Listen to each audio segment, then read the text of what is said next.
Thank you, Maureen. I'll get started then. I will call this Joint General Government Subcommittee Town Council meeting to order. It is Wednesday, September 22nd. It is 6:07 p.m. I will commence with the roll call. Councillor Steves? Present. Councillor Marchetti? Present. Citizen Member Shea? Present. And Citizen Member Clemens. Okay, we have a quorum.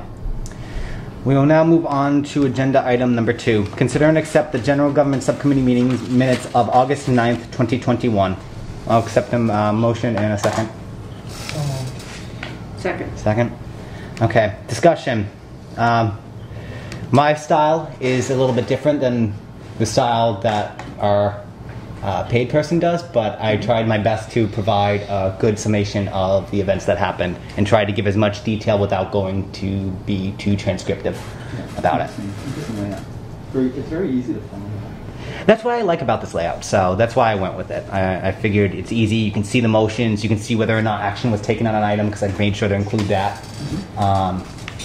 So, are there any questions, comments, amendments, changes? Okay, seeing none, all those in favor? I abstain, I wasn't here. Let the record show Councilor Steves abstains. 3-0 to 1. I have the minutes printing out right now for the September 8th meeting, so if we want we can just wait till the manager comes down with that and move on. But he is not even here to talk about the airport. So Was he upstairs meeting? yeah, he was literally right by the printer figuring out why it wasn't working.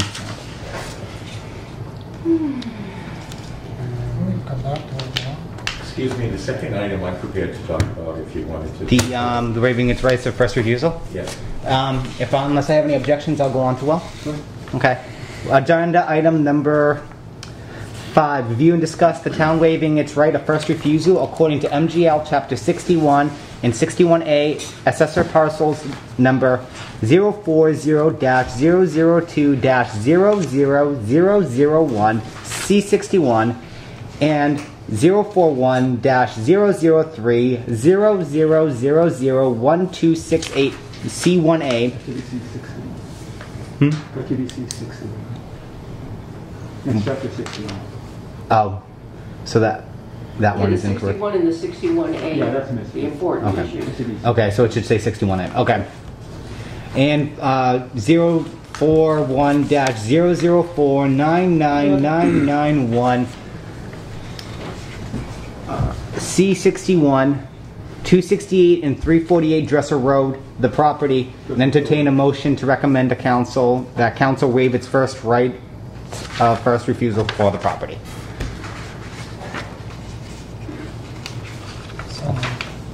Do I have a second? For the sake of discussion. For the sake of discussion, okay. Yeah. Go right ahead. So, I assume you all got the memo that I sent in. Before I talk about that, going back to the actual agenda item, where it says the first parcel is 040-002-0001, that is correct. The second one, 041-003- it should be -00001. I'm not sure where that 268 came from.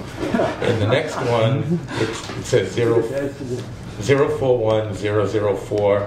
There are 4 9s. I don't know. Those should be zeros and a 1. Oh my, okay. Okay. Can we get that fixed for when it goes up to Yeah, I was going to council? actually suggest different language for Oh. the vote. So in my memo, let me give you a quick little summary on this. This is a parcel of land on Dresser Hill Road. At the time it was, in 2019, there were actually 4 parcels. It was the west property. They had a farm on one of the parcels and going a little bit into the second. The second parcel was just land, and there were 2 little tiny parcels at corners, quarter of an acre, minuscule parcels. So at the time there were 4 parcels. And at that time, they went through the planning board with a project they were doing, which has since been developed. It's been completed for 2-3 years now. And in the information they just sent to the town, which you have, but I paraphrase in the second paragraph of my memo to you guys. It says, in the letter they state, due to an oversight, the notice of intent submitted on October 11, 2018 mistakenly identified that parcel 41-004-00001 is subject to Chapter 61A rather than 61, along with other information. So on those parcels, one of them was subject to 61A, two of them was subject to 61, and one of them was not subject to anything. At the time, the town council voted, and I actually have a copy of the minutes, the town council voted to waive its right of first refusal on those properties. What the right of first refusal is in chapter land is, if a parcel is going to be sold or converted to non-qualifying use, boy, these glasses are killing me. These masks. If the property owner is going to convert or sell for non-qualified use, the town has a 120-day right of first refusal to either match a bona fide offer or to have it appraised and to purchase it. At the time, the town had no use for it. They decided not to buy it, and they didn't do that. I actually got a copy of the vote. So the agenda item at that time said, vote to approve the town's right of first refusal for, it named two of the parcels with 32 acres classified in Chapter 61A and 3 acres excluded. Again, partially from their notice of intent. So there was not a problem, but there was discussion on the language. In the minutes it says, the council, I'm just going to paraphrase something. Council Steve agreed that the wording is unclear. The intent is not to execute the right of first refusal. Perhaps the motion should include waiving the right. And then the minutes further say the council took a 1-minute recess at 7:52 to consult legal counsel on the wording for item agenda. And then they ended up voting, this is what the minutes say, vote to waive the town's right of first refusal for parcel 41-4 and 41-3, 268 Dress Hill Road. So we did vote to waive it. So since that time, it's been built upon. They've been assessed and paid rollback tax, which they should when a property comes out of 61A, 61 or 61A, and it's all set. So apparently, what's happening now is either the project is being sold or it's being refinanced, but the investors requested the town to confirm its waiver of the vote. Specifically in the memo, what they told me and what I put in the memo is they requested this wording: vote to confirm that it waives its right of first refusal under MGL Chapter 61 and 61A for the below referenced property, and it gives a long description of the property. It's the second to last in that chart at the bottom of the page. That's what they're requesting. But again, the town's already voted this. This is more of a technicality than anything else. That's the summary. Can I ask a question? Councilor What's the difference between 61? I'm familiar with 61A. We bought the land that the high school's on, and then we had developed it with the high school. What's 61? So there are three. Chapter 61 is a section of Mass law, and is a chapter of Mass law. There are three types of land that can be in chapter land. Chapter 61 is called forestry land, and to be in it, you have a forester develop a forestry plan. It's submitted to the state forester. It's good for 10 years, and you have to do whatever that plan said, which might be do nothing, or it might be thin out this, or it might be trim this. So Chapter 61 is forestry. You have to apply once every 10 years. Chapter 61A is agricultural, horticultural. You need a minimum of 5 acres, and you run a farm. Either you can have fields, hay, you can have animals, you can have Christmas trees. Either one, and Chapter 61B, which this doesn't apply, but you asked the question, is recreation land. You need 5 or more acres, and you have to put it into a recreational purpose. For example, Bay Path Archers is an example of Chapter 61A. 61B, excuse me. And it's very clear if they meet the qualifications, they're accepted. Out of all of these, and the numbers change quite a bit, but the intent is to tax them at their use value, which is what that land can generate as a farm or in forestry and whatnot. And it typically is a little bit below 5% of fair market value. The numbers come out from the state, I remember that. but it's like a 95% discount on what it would be if it wasn't in chapter land. Councilor John? Thank you. Question, Will, and possibly to the town manager. With the developments that have happened up on Dresser Hill Road of recent, and to the taxpayers up on Dresser Hill Road, as well as the residents that are up there that are dealing with the water issues, I don't see this. I think the town should wait until we see some proof that they're going to work with us. I know they want to do this for the sale to another entity or to another company, whatever you might call it. My opinion is they want something from us, and we want the problems. The residents of that road and taxpayers want the problems fixed up there. So before we give them something that they're requesting, the town wants something in return. In my opinion, for now, for what it's worth. Thank you. Mr. Manager or Will have a... Well, my quick comment is that's not a bad idea. This is a technical aspect, which they want. Their investors must be asking them to, dot every I and cross every T. In effect, we voted it years ago, so we don't have a right of first refusal. Even if we hadn't voted it, that right of first refusal expires in 120 days. But you're right, that is a small bit of leverage. That's what I was going to say, if I can just continue off that. But this would hold up the process, it's my understanding from, is that correct? This would tie them up from the sale on a legality? And the only question I would have is the assessor pointed out, is my understanding, I wasn't prepared to answer, but I think you have a set time with which you have to respond on exercising that right. Yeah, 120 days. And so, you have a window, but I don't know what happens if we reach that and don't make a decision. If it's essentially you're defaulting and approving it or not. Yeah. That's the only thing I have to check on. Yeah, isn't it the norm that if we don't make a move within 120 days, that it's like we've just voted to refuse? Yes. Yes. We waive our rights of refusal, so.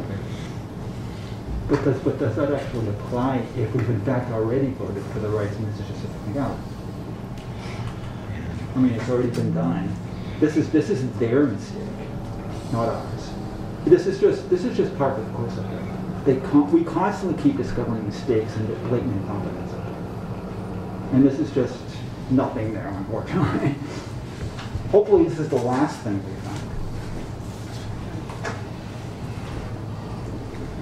find. That's all I have. And that's just my opinion that I can't support this. As long as the residents up there that are suffering from the water damages are going through this, it's a bit of leverage for now. So I guess, Will, you said you had proposed motion language. I just want to get that written down. Yeah, on my memo, at the very bottom, it says vote to confirm that this is what they requested, vote to confirm that it waives its right of first refusal on MGL Chapter 61 and 61A for the below reference property. I would suggest you don't ask me to read that reference because you'll be asleep by the time I get to the end of it. Just kind of copy it from the memo.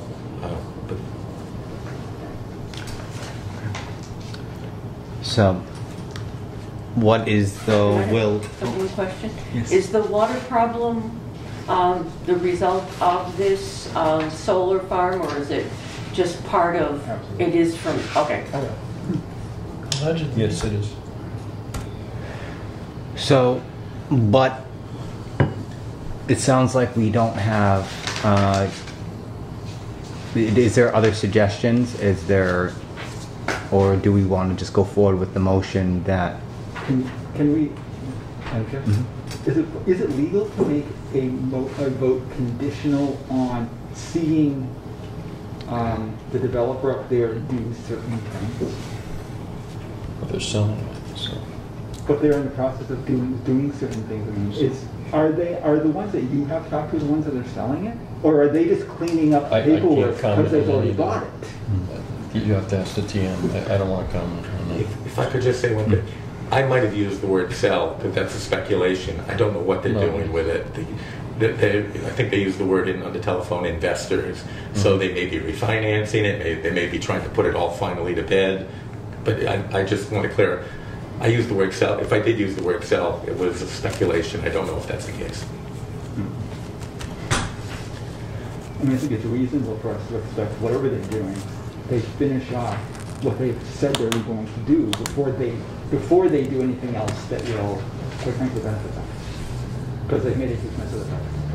Well, these guys, the current owners, have not. They're actually hoping to clean up the mess. The previous owners should never have built the project in the first place. All right. Any other comments? Oh, Councilor Lawson. I'm well experienced with 61A land. When I was a council, we bought the land and we ended up using it. They wanted to put a prison in, and then the right of first refusal was exercised, and we bought it. I mean, we didn't refuse it, we bought it, and we bought it for a cheap number. My question is, I understand what the council is mentioning about the water problem. My thing is, okay, say you want to exercise your right. You want to buy that place? No. I don't think we can. Then I think the question in front of us, and correct me if I'm wrong, this is to reaffirm that we are not going to exercise our right to refusal. Yes. I mean, we are going to exercise it to refuse. So I don't understand how you can put a detailed thing onto that, or a stipulation onto that. I don't think you can do it. Because the council already voted to do it. So if this is a clerical problem, that needs to be clarified. I don't know how we put a stipulation, if that's what the question was. I'm not sure you can do that It was. Councilor Any McKay. thoughts on that, Mr. Mayor? legally. I was just going to say that it looks to me like that property is circling the whole solar farm. Am I right? No. No? I'm not sure which one you're looking at, but this is only one solar farm. In the latest edition, there were 4 there. There's this one, there's the one on the Alicia property, there's one on, I think it's in East, there's one, and there's one on... The names? Yeah, Herxie's sister. West Alicia. Yeah, what's Lynn's last name? What's that? What's Lynn's last name? DePietro. And the last one here is the DePietro property. Remillard, excuse me. So there were 4 done recently. The Asher property, and I think there might be another one, is a different set that was done a year or 2 before. That was never in Chapter 61 or 61A. That's facing Dudley River Road, right? Sorry, what? I said that's facing Dudley River Road, right? These here are all facing Dudley River Road. This one and the 3 others we just mentioned. The map that I'm showing, the town map, it shows. And remember, there were 4 parcels originally. After this was done, there was a plan submitted to the planning board, which they approved, and which combined these 4 lots into only 2. So the solar is only on one complete one, and so that complicates it a little bit more. But what this is not most of that. It's just one of the farms up there. It's not on Dresser Hill? It is on Dresser Hill, but there are many others on Dresser Hill that are not connected to this, different owners. But we're only voting on this one. Yes. And this is the solar farm that's causing all the water damage? Yeah. I don't know. Okay. Councilor Catrona. Just for clarification to the previous councilor, to Councilor Lazo, the question I was asking is, they want something from us now so they can proceed with whatever they want to do to clear up their paperwork so they can transfer, work with, or do something. Can we hold back? Do we have the ability to hold back on this until they show good faith with the town that they're, well, right now we hear words, but we don't see any, or the residents up there don't see any relief. So I don't know the answer to that question. I guess what I'm saying is I don't know either. And then I'm not saying that that's not a bad idea, but on another council's vote, they voted to, you know, in other words, relinquish their right. So I'm sitting here saying, and maybe it's to the town manager who has a little bit of legal background on this, can you do this? That's my only question. I just, you know, if you say no, we're gonna do this, then I'm saying, I understand it, I just don't know if it's legal. Yeah. Mr. Manager, you want to respond at some point? So, and I think we've all stated the same thing. What they're looking for is essentially for the town to recognize that there was for lack of better terms, a Scrivener's error in the request that was made back in around 2019, so that they can correct the paperwork and have these liens lifted. So I guess the best way to say it is they're effectively requesting your assistance to correct what should have been done 2 years ago. It doesn't appear to be a timeline. I misunderstood the question about the timeline before. There's normally a timeline with regard to a vote of right of first refusal. But that was under the original, right? So that's already long now, gone. or whenever you want. But I guess I would also kind of couple my comments with what Councilor Lazo said. You know, it was a Scrivener's error of sorts, and what is your intention with regard to businesses in town? How do you wish to be perceived? I also understand Councilor Catrona's issue. The only other thing I could suggest after our assessor has done some due diligence, if you want to wait, I could research and reach out to the attorneys that wrote this, have a different conversation about their timeline and what, how we could make sure that both parties are satisfied by getting this taken care of, and maybe give you a little information on Monday. I think that's reasonable. Okay. So there is another part to this. So that's a great idea to research it a little bit more, but I just want to kind of review slightly. So they requested we waive our right of first refusal in 2019, which we did. If we hadn't done it, I think that would have expired 120 days later. It had the same purpose. At the time, when we issued them a rollback tax, which they paid, so then we issued them a certificate of rollback tax as well as the release of liens at that time.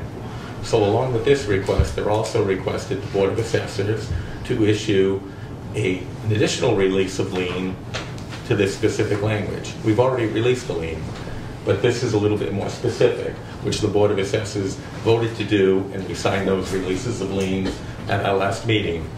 So the release of lien is not material to is not really, I wouldn't say material to, but it's independent of this waiver of right of first refusal, and our board did do that. And that's our job to do that. The lien is merely to hold if they don't pay that rollback tax, which we've released. So we voted to do it, and we have released it. And not confirmed, but released it again. I just want to let you know that. So you've already released it. They're looking for confirmation that you have released it under 61A. No, they requested an additional release of lien, confirmatory one, which we did. Partial release of this, which we did. I just wanted to be upfront. What is our time frame on this? When do we have to let them know? I think that's what the town manager was saying. He was going to check and see when they need our response. So in my opinion, this is kind of new ground. You do have to research it because you have 120 days after being notified for your waiver. And we did waive it. It's been out for 3-4 years. So I don't know.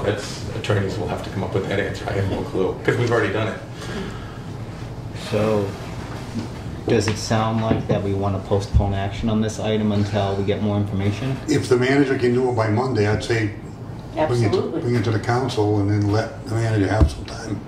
Yeah. What do you feel we should I just also don't want to feel like we're rushing you to. Well, I might not get a return call, but I'll initiate a call tomorrow to the gentleman that are listed on this letter and try and find out what it is they're trying to achieve and express some of our concerns. All right. Do we feel? Oh, Thank you, Madam Chair. I recommend put it up to the town council. If they can't get an answer by Monday night, then we postpone it. right. Okay. So then I will go to what I have written down here. Recommend that the town council confirm the town of Southbridge waives its right of first refusal under MGL Chapter 61 and 61A for the properties listed below. I'm not going to read them again. No. I'm not. That was horrible. I move that you send it up with no recommendation. Okay. I have a motion to make this recommendation with no recommendation. Second. Okay. We have a motion and a second. All those in favor? Or any discussion further before? All those in favor? All those opposed? Let it be known, it was unanimous of all present. Okay. We're going to skip back now. Thank you, Will. We'll now go back to agenda item number 3, which is consider and accept the General Government Subcommittee meeting minutes of September 8th, 2021. Do I have a motion? So moved. Oh, perfect. Thank you. Take a moment. I pass these out. This one's a little shorter, so we had discussions on the Mullins rule. Your item came up, but you weren't here.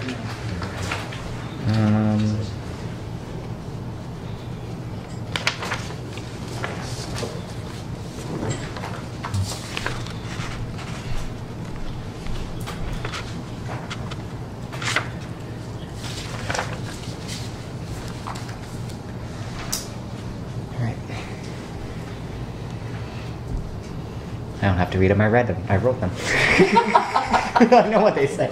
So take your time. I find that's not always the case with me. Right.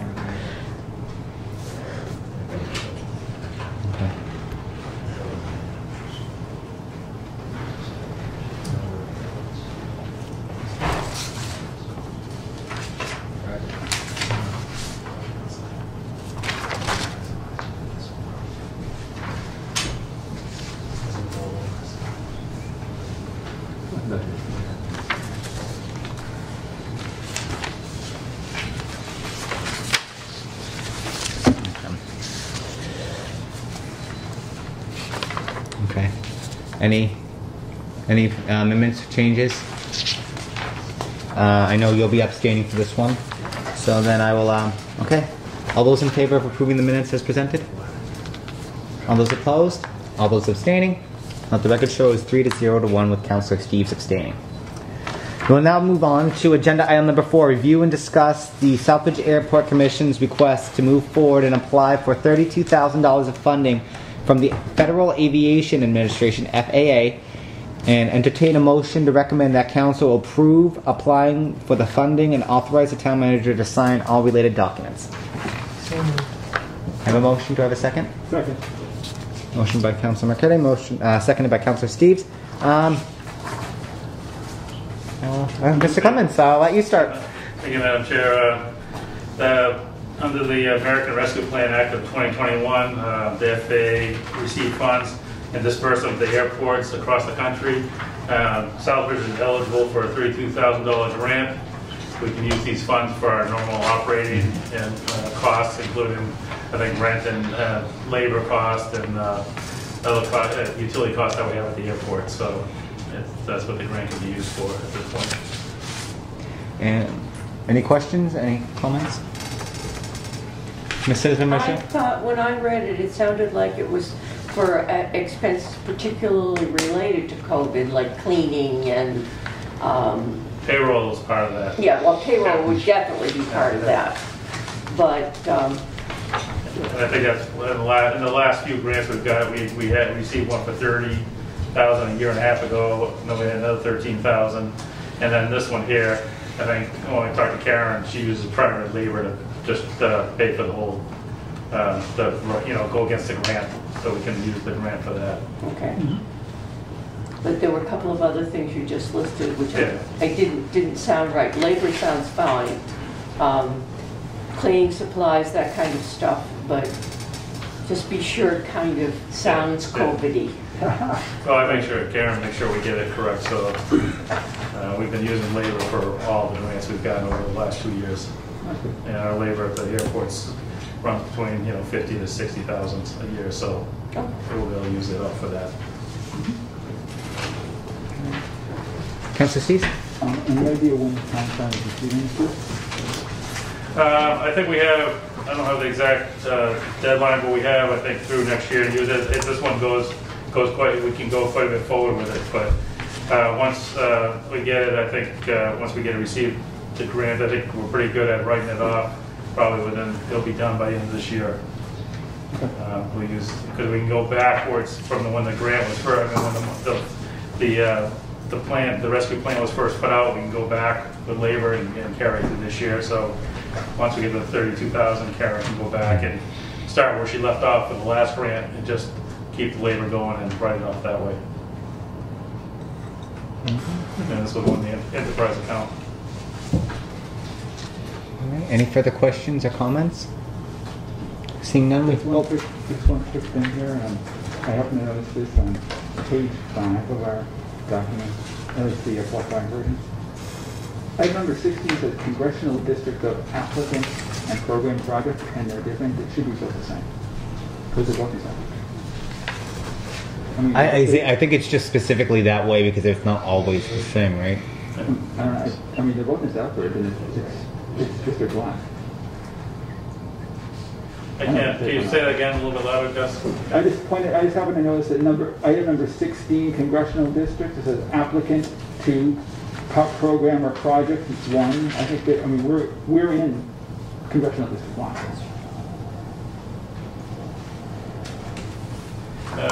I'm not sure. It could be. Yeah, I'll have to take a look at it and see. It should probably be. All right. Any further discussion? Seeing none, all those in favor? Let it be known it was unanimous of all present. Okay, we'll move on to agenda item number 6. Number 6, review and discuss the snow removal bylaw, section 7-406, to change the bylaw to read that snow removal time from the sidewalks be reduced. Oh, actually, no, this is the wrong version. Be changed from 12 hours to 24 hours was what Yvonne meant to put there. So you're changing it back to 24. Yeah, they wanted to, because right now it's at 12, so they're talking about changing it back to 24 hours. That was the intent of the agenda item. So this is completely reversed here. Yeah, there was Yvonne sent out an amended agenda out to the subcommittee members. Oh, I must have missed it. All right, so I will. Motion. Do I have a second? Second. Okay. This was a request, I believe, of Councillor Daniel, correct? It was. I requested that from a citizen. Ms. Kishi is here to speak to the item this evening. Okay. Hi, this is Beth Wilford. No, you can just come right up. You can sit right there. I was just asking for the request because there was a recent snowstorm and the 12 hours made it impossible for me to clear snow because with the way the storm ended and going to work, it doesn't leave any time, and then when you put into place also noise ordinances with snow blowers, it made it impossible to make that 12 hours. And I understand the reasoning in the past was because of our infamous, history of 2015 snowstorm, but it's New England, we're going to get really bad winters and then have, not bad winters, it is what it is. And to have such a drastic difference in time frames just because of that one winter on the residents seems almost punishable. And on the heels of this, I'd also like to bring up in the future, hopefully reevaluating the penalties and the fines because they are astronomical. They are not even doable, I think, to an average, say, elderly citizen to be able to even afford that. They are 100, 150, and 200 respectively for the first, second, and third offense. So I'd like to get that reevaluated because I've looked at all the towns around us for snow removal times is anywhere from 24 to 48 hours. Fines are $10 in Sturbridge. $25 in other towns I have them listed. I just think that we need to get back to where other towns are for the penalties as well as for the snow removal time of 24 hours. On the 24 hours, I agree with you. I think it's a little not enough time, because if I used to work night shifts. What if the storm ended at I'm going in at 7 p.m. The storm ended at 8, and I'm not out from a 12-hour shift until now. I'm getting a ticket. That's not my fault. I'm trying to work. Ticket at that. However, I understand there's a history around why the fees what they are, because for a long time people didn't do it and didn't take it seriously, and people like myself who walk around town were slipping and sliding and getting hurt. Yeah. So the agenda item tonight is on the hour change, and I think that that's a good place to start this discussion. I would be comfortable making that change personally. Councilor Lazo. I commend Chairman Daniels and the resident. I'm out there 24/7 when it snows. I don't know how 12 hours came about. I know that there are some councils that like to regulate and punish back then, and I thought I think the rates are too high as far as the fines. I think we should revisit it, but I think the 12 hours to 24 is just common sense. Mm-hmm. When we're out there cleaning snow, I'm a contractor that's private, and we work around the clock, and everybody is striving, and of course you're going to hit some property owners that don't do it in a timely manner. And yes, you have to hold them accountable to some point.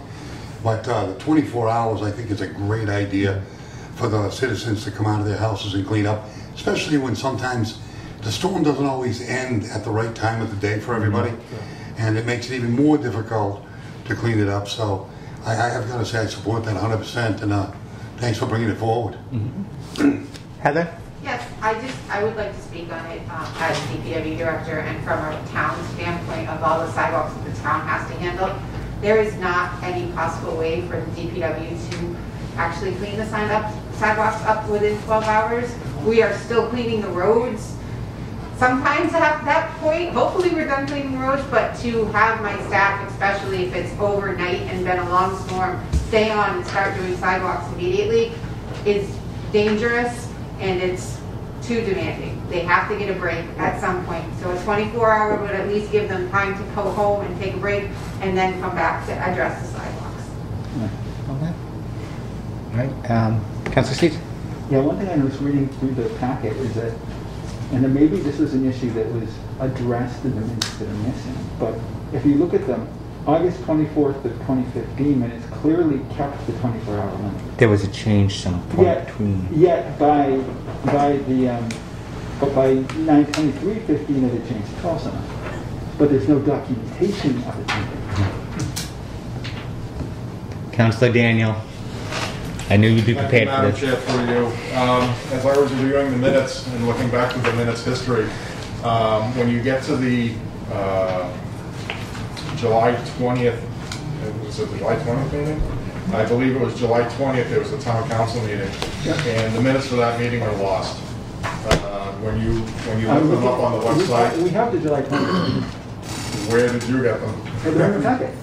Because it shows November, and when you do a search on the town council website, it's the November 15th minutes that are posted under August. I've got several pages right here. Town council meeting, July 20th, 24th, 2015.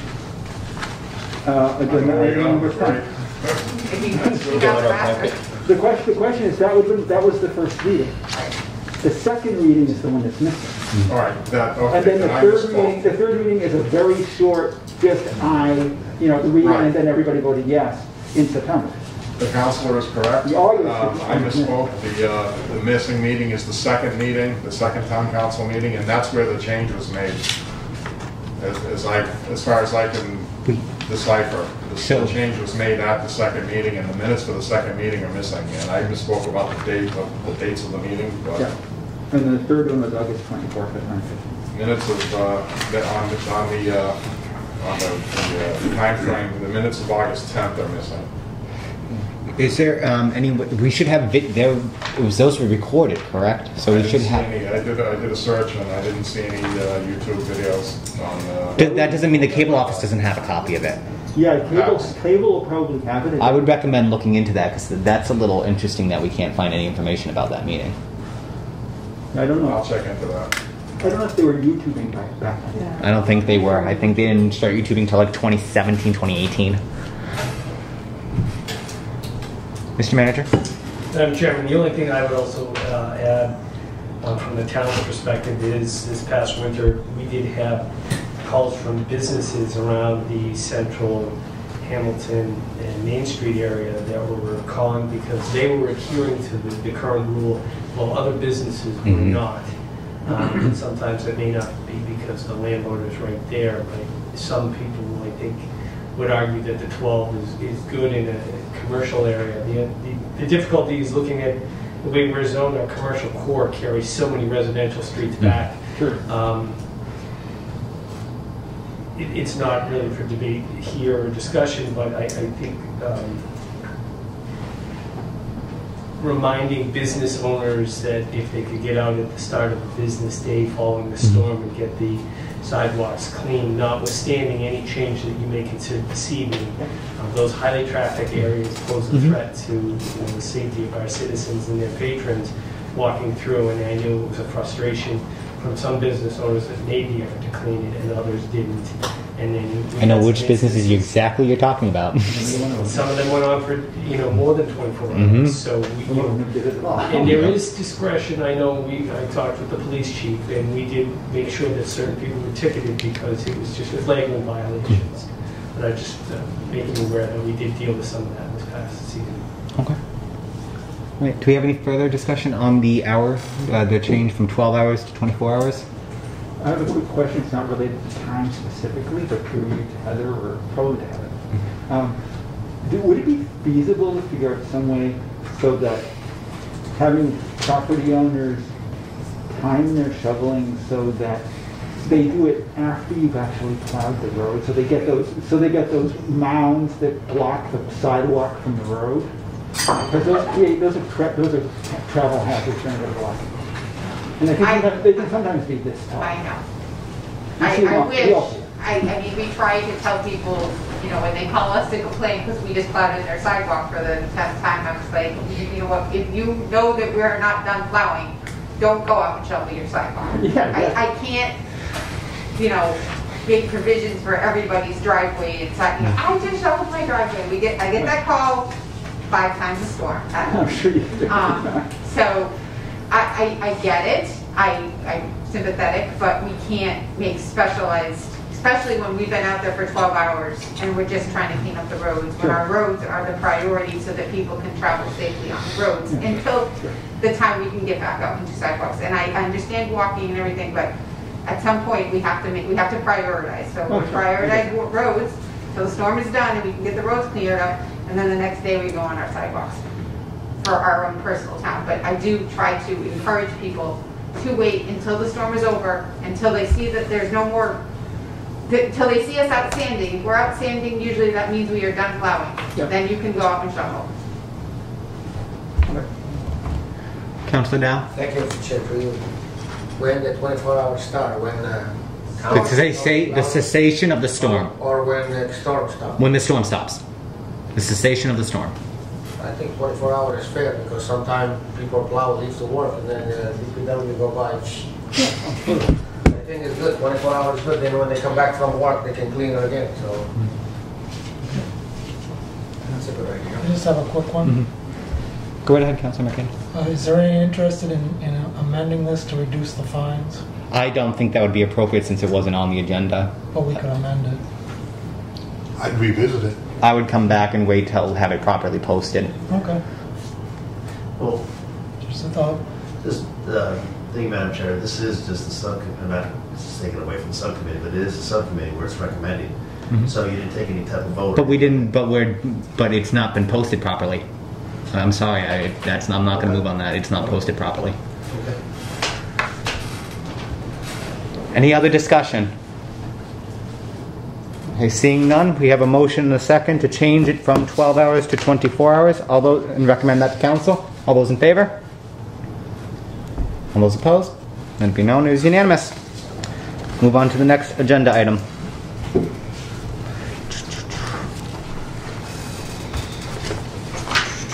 Thank you, Tom. Thank you. Thank you.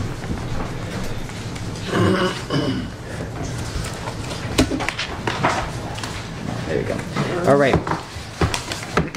Agenda item number 7, review and discuss the proposed stormwater bylaw and stormwater rules and regulations. Entertain a motion to vote to recommend that council begin the process of passing the stormwater bylaw, which requires the bylaw to be read at 3 separate meetings prior to being voted on by the council, and further recommend that council approve the adoption of the stormwater rules and regulations following the passage of the bylaw. Heather? Oh wait, I'll accept a motion in a second to open up the discussion. Okay. All right, good evening. I am going to start with passing out, and I have 15 copies. This is just a brief summary put up by EPA on the Massachusetts Small Community MS4 and what is required. Because I didn't know what our level of information is, so I figured I tried to find something that was very basic.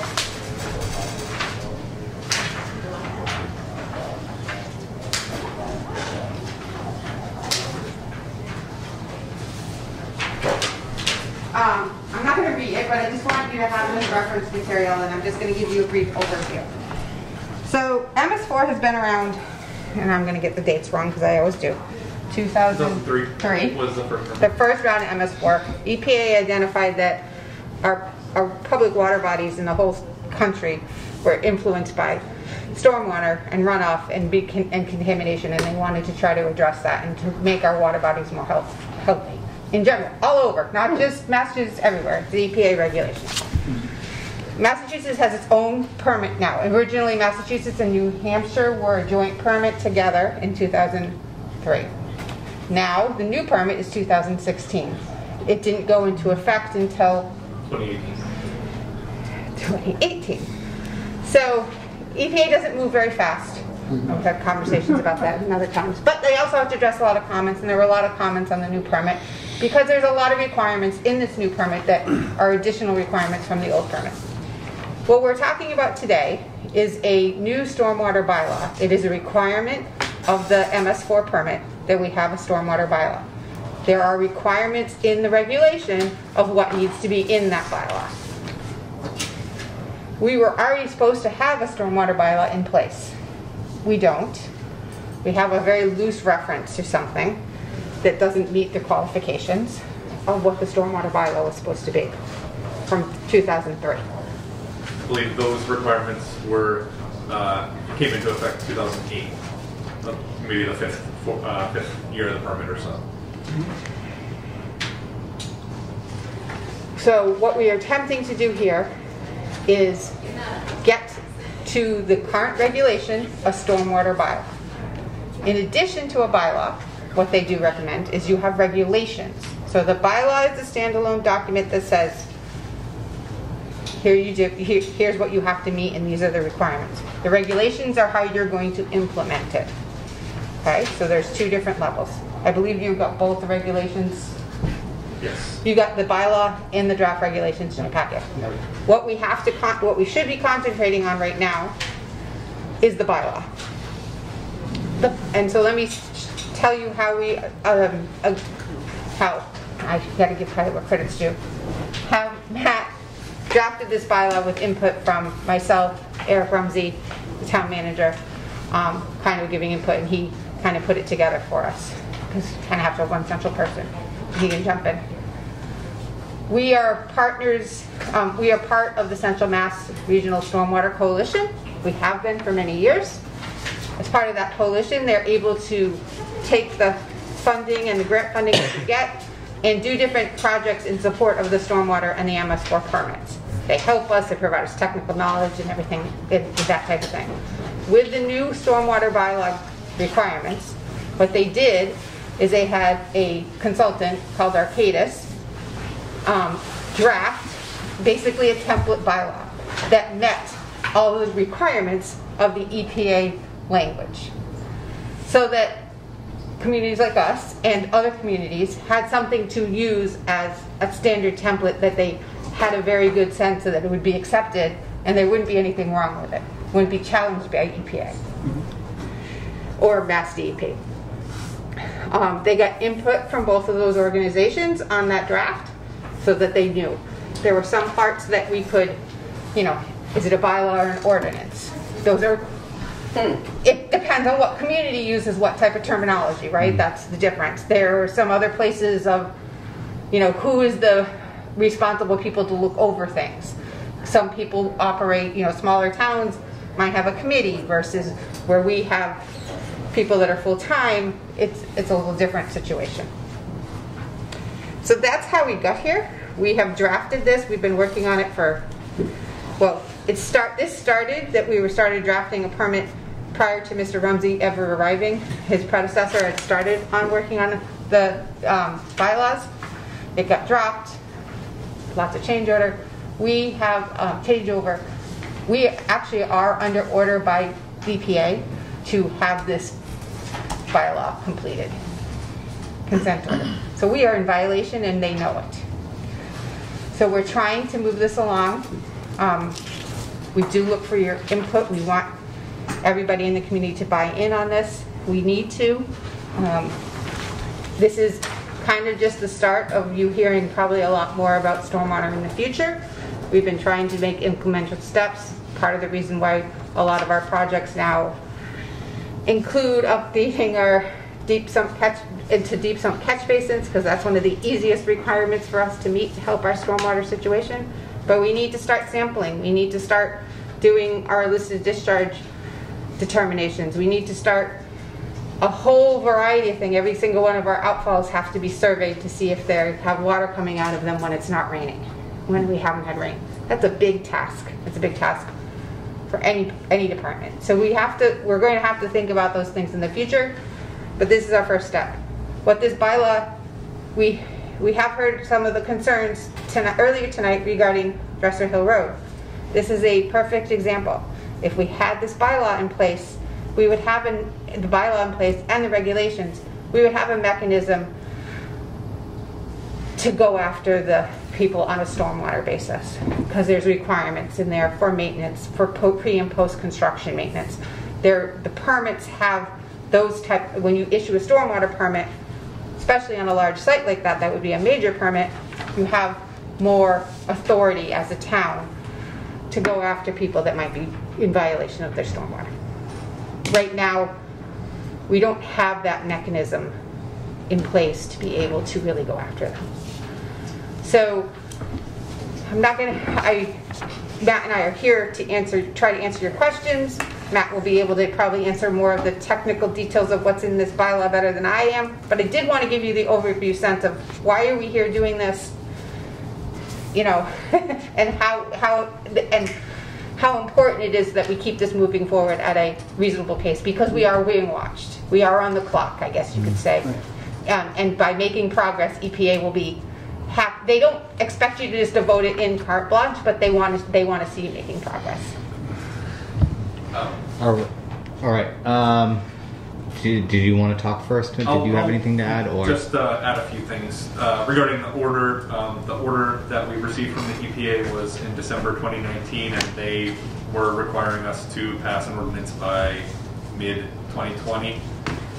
They asked for an update on that in February. At that point, we were already working with we already knew that Arcadis was drafting this template bylaw. We had really struggled to kind of make something up from, we looked at neighboring towns and found that they weren't even in compliance with the requirements of the EPA permit, and we were really struggling to kind of build something up from the ground up. So we decided to focus on the Arcadis bylaw that they were putting together and regulations.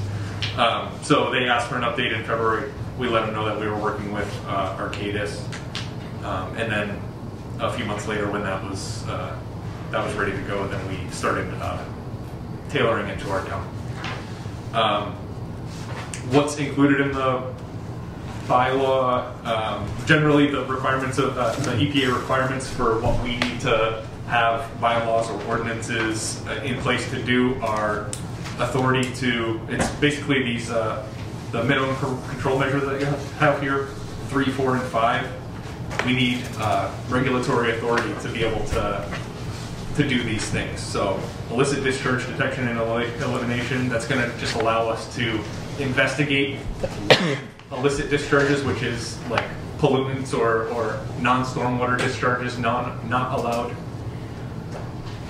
Non-stormwater discharges that are not allowed or not accepted in the permit. Right. It's So like, we need to be able to investigate, find those, and disconnect those. for and example, sometimes it's right. It's, for example, if somebody has their washing machine and it empties out into a catch basin, those type of things, or empties out and you find suds down in a catch basin because they have it directly connected in a pipe. Those are the type of things that we need authority to go back and tell that resident, you have to disconnect it, that needs to go to your sewer system, it can't go to, and it happens, it definitely happens. management of construction site runoff. That's your erosion and sedimentation control, your silt fences, your detention ponds, and temporary control measures while a construction site is unstable to be able to control what's running off.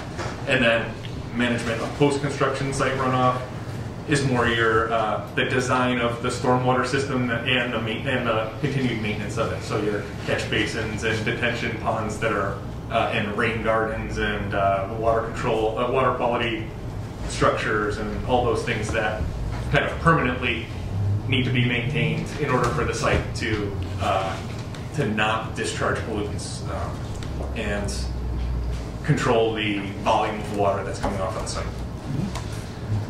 So those are generally the things that are covered in here, but once you start getting into the regulations, you get into how we as a department are going to permit those things and what we need from developers and what the types of fines and stuff that we can go after them for and stuff like that. If anybody has any specific questions, we can go over that. I think like she was saying, I think we should focus on the bylaw. After the bylaw is passed, we need to get the regulations in place as soon as possible because we don't really have any way to enforce. Let's just say that the EPA requirements are not going to be met until we also pass the regulations, at least in some form. But the regulations still have to be read at 3 town council meetings, so we're on less of a. We could have some discussion of the regulations and work with them while those meetings are taking place. All right.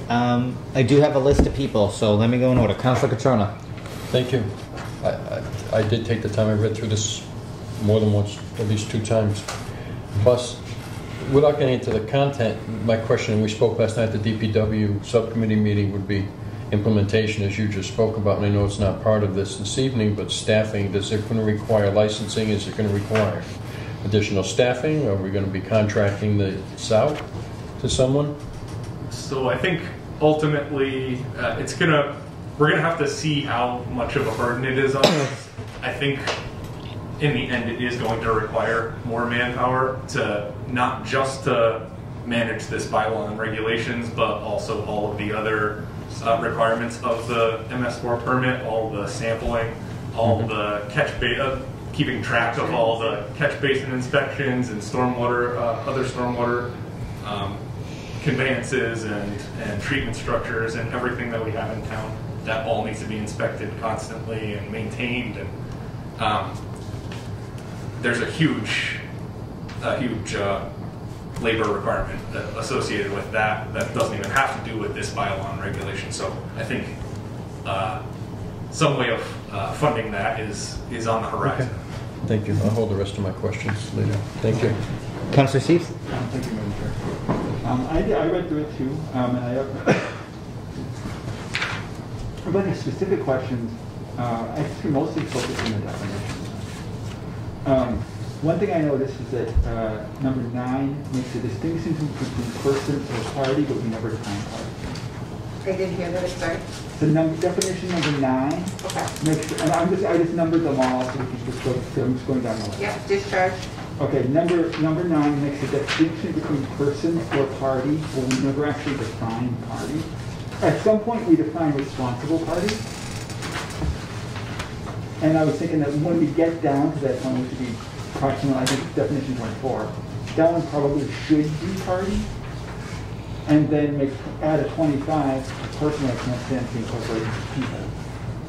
Add person and individual biological things. And then just remove it. Gus, will you mind sending us your notes like Absolutely. that? Yeah, Probably will aid us in that. Sure, I'll send you an email. Okay. This one I thought was, this one kind of really jumped at me though. Definition 14A. But if I read it correctly, that illegalizes, I don't know if it's some or all previous legal discharge systems. Is that what you intended?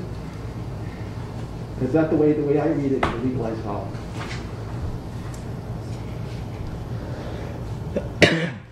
It legalizes all currently illegal discharges. No, it specifically states it includes those that are permitted.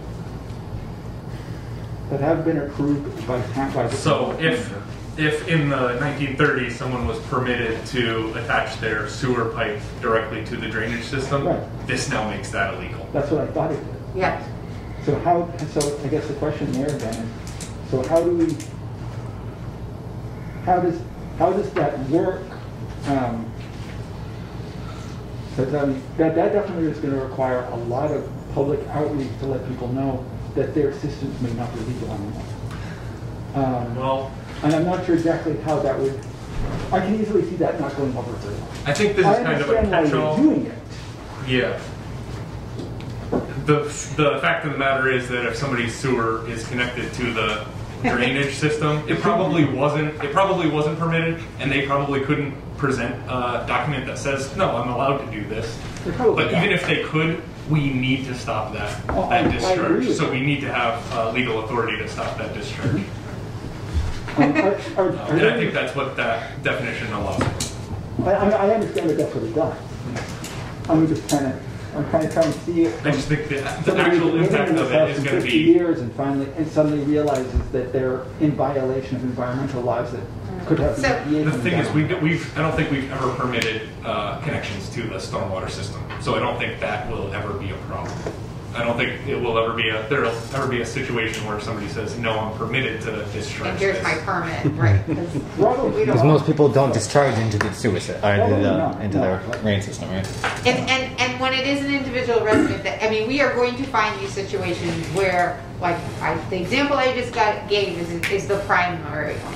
You're going to find them that they have a sump pump system that discharges, which could be permitted, but you're going to go down and see that their washing machine empties into the sump pump. Mm-hmm. And what we're going to have to say to them is, we can permit your sump pump, and here's the form, but when we go, because we have to inspect those, that's another inspection that we're going to have to do, but you're going to have to connect that pipe to your sewer system. Mm-hmm. And that is going to be on the homeowner. And they're going to be given a time frame to do that, 30 days type of thing, get your plumber in here and do your proper connection. Mm-hmm. Or then you're going to start getting. So there's going to be a leeway type of system, and it's not going to be. But I think what we can't just say, oh, we have to allow all the existing ones. No, I totally get that. Yeah. I understand, because a lot of those issues are the big issues that we have. Right. Those are the things that are causing true harm. What I'm curious about is, maybe this is through you to the manager. Could we set aside some of the ARPA funds, since they can be used for stormwater, for a local grant program to help people, to help homeowners make some of these conversions? Because a lot of them are not going to expect to get a bill like that. They have no idea. They have no idea it's wrong. They've been living it. It's been their house the way the house is run since grandma died. 25 years ago. Just kind of like with every other house you buy, though, you have to make updates. You have to change it. I get that. I don't know if that necessarily has to be something funded by the town. That should be, the homeowner should be doing enough research into their home. Like, oh, is this actually connected properly? I would hope so. People went through it with the storage systems when they had to. With the entire legal milieu is changing around them. You know, they're not asking to do this, they're being forced to. I think before we make a determination, and we're gonna have a couple of years to be, like, we have a lot to go before we're going to be finding these situations. I don't expect, like, in the next 3 months, we're going to be out there doing inspections and finding illicit discharges. I mean, I'm not gonna say, I mean, we found them, we found them by accident on times and been able to trace them back, which is great, because and usually as soon as we trace them back, they're like, oh, okay, yeah, no, I get it. I shouldn't be doing this. That's why it's going down here to the river. Okay, you know, and they make their very minor correction to whatever caused that illicit discharge. And, you know, you educate people and they want to do what's right. They don't want to, you know, most people realize, you know, water is a really big resource and this town survives around water. We want to increase the conditions of the water in this town. You know, we want our streams to be healthy. So, I think maybe when we get more into the illicit discharge and the sampling, we're going to find more things. I'm not saying we're not, but I think to say that we should commit money right now is premature. Especially since we have, if we're going to commit money, we're going to have to commit money to doing the sampling and hiring people to do that, just to tell where the illicit discharges are. We'll have to do that too, though. So I think, you know, before we say, oh, let's set a fund of something when we don't even know how much that's going to be or what the, you know what I mean, is going to be, is a little premature. Right. Okay. Definition number 16, I'd like to see a ground mounted solar arrays added to that definition. Because despite the fact that they sometimes have grass under them, the runoff still tends to be pretty fast, especially if they're on hills, as we've seen. And also, what does runoff coefficient by rational method greater than 0.085 mean to the average? So that's it's a measure of, I believe, if 100% of water falls, 85% of it is running off. To measure but how impermeable something is. And typically to find the runoff coefficient for soils and gravel and driveways and stuff, you're looking at a table, and generally they are less than 0.85. So in general, soils, gravel driveways, and similar surfaces are not going to be considered impervious. But if they can be shown to have a runoff coefficient of over 85, meaning 100 gallons of water falls on them, 85 gallons at least goes off, then they would be considered impervious. Okay. Yeah, I wasn't real thrilled with the phrasing of definition number 27. Which number? Number 27. It just seems really kind of word wanky. I would love to see that the last part of it changed to which negatively affects blah blah blah. The waters is beneficial to human and natural resources. A lot simpler, I think.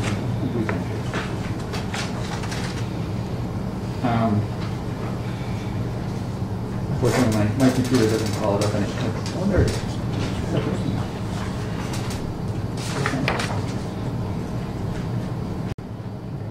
As I said, I will send you these comments. Number 29 is what if the project's goal is to decrease impervious surface? That's still technically development or redevelopment from like any planning point of view. But obviously, what you want them to do is reduce impervious. So it's disturbing the ground surface or increasing impervious area. So if you are most increases in impervious area are going to also disturb the ground surface, but I think the increase in impervious area is just to catch like an increase in building area or increase in parking lot area. Yeah. And if you're going to be decreasing, you're still disturbing. You're still disturbing the ground because you're pulling out pavement, say, or tearing down a building, and either of those causes a ground disturbance. Well, yeah, I understand that. So, under 38, would it be possible to include a citizen in that advisory team? Under number 40, the surface water discharge permit. Can DEP permits also be inviolated by our own bylaw? if they're old, out-of-dated DEP permits, would they be superseded by changing the bylaw? I'm not sure what it would be. Yeah, I know, I'm not sure. I'm not 100% sure of that. It might be, yeah, I'm not sure about DEP permits.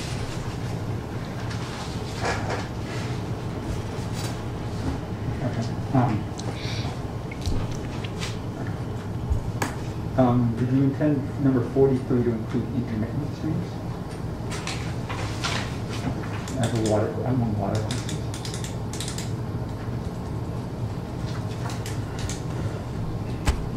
I think it does. I think as defined it does. But it doesn't limit whether it's annual or like. Right, perennial. it just says streams.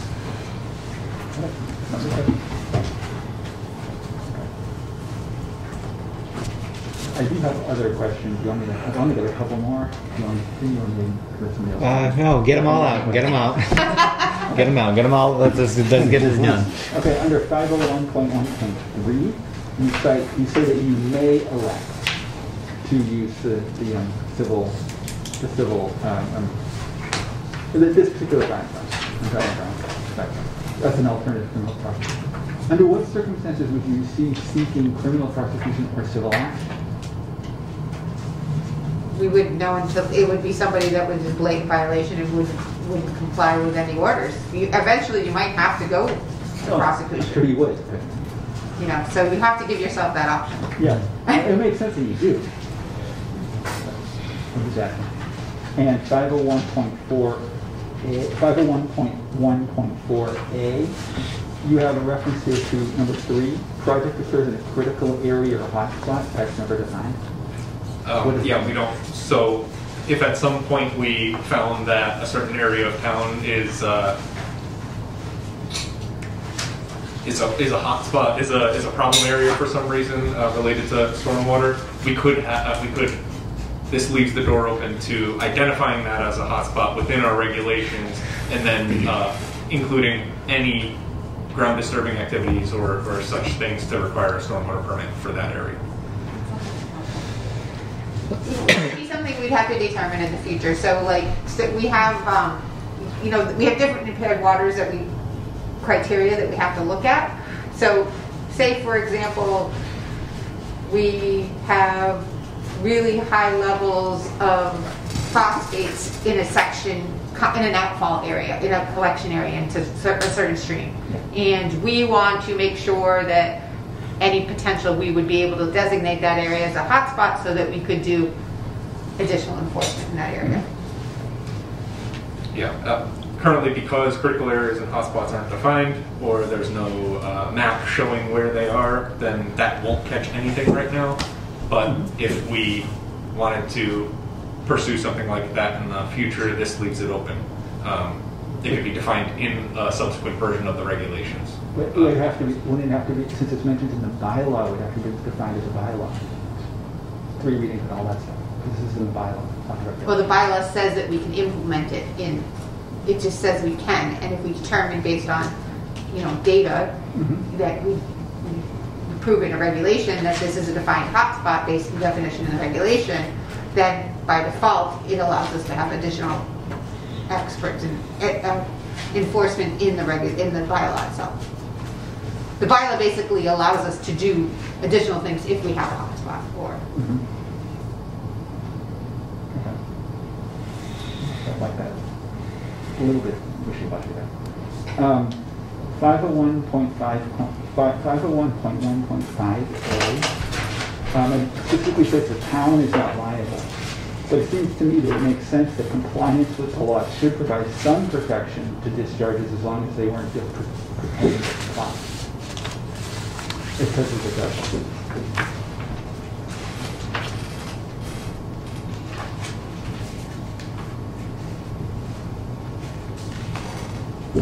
I understand things happen and they may end up having an issue that they weren't aware of. And you discover it, and I understand